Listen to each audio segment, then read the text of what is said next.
An Air Force veteran and voice actor is dead. Police say he was killed by a man who crashed into his car while running from officers in Fontana. KCAL News reporter Jasmine Viel spoke to the victim's close family friend who, as you can imagine, is devastated.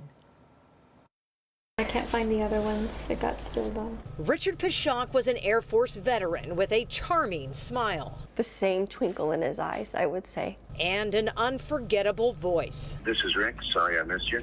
Leave a number and a message. I'll get back to you.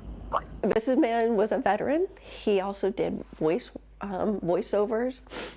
He was in movies. Tiana Roman says Richard was like a father to her. He taught me how to change my spark plugs in my car, how to change my brakes when I was a teenager.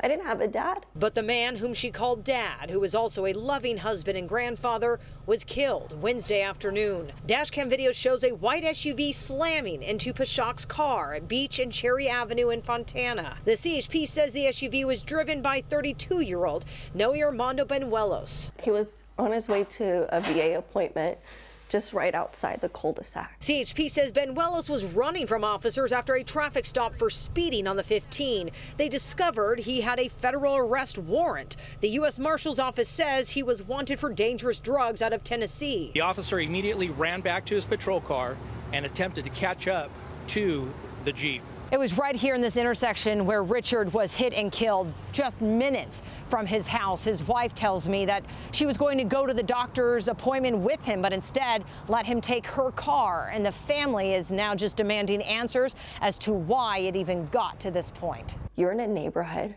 It's 4 o'clock in the afternoon. We're pursuing people at this high rate of speed, and you don't think of the casualties. CHP says it wasn't a pursuit as the officer did not have their lights or sirens on. Benuelos was arrested and taken to Arrowhead Regional Medical Center to be treated for injuries. But it didn't end there. CHP says it is still investigating how hours later, as he was being transferred from the hospital to the jail, he escaped custody. After an hours-long manhunt, he was found on an abandoned golf course not far from the hospital, still in his hospital gown.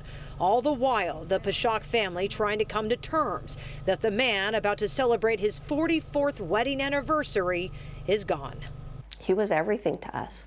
In Fontana, Jasmine Viel, KCAL News.